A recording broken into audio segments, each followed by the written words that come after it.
Welcome to LifeFlix, the quick and easy way to import video. This tutorial will show you how to trim and edit your footage that has been imported into LifeFlix. Import footage into LifeFlix to begin trimming. Once you have successfully imported footage into LifeFlix, it is referred to as a tape and will appear under the tapes section.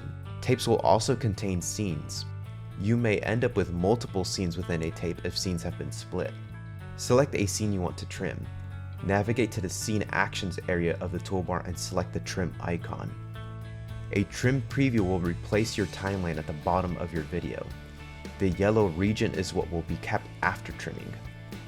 Click and drag the left and right handlebars of the yellow region to adjust which parts of the video will be trimmed away. Click and drag within the yellow region to scrub your video to select a start point to play your footage from when clicking the play button. Click the trim button to finalize your edited footage.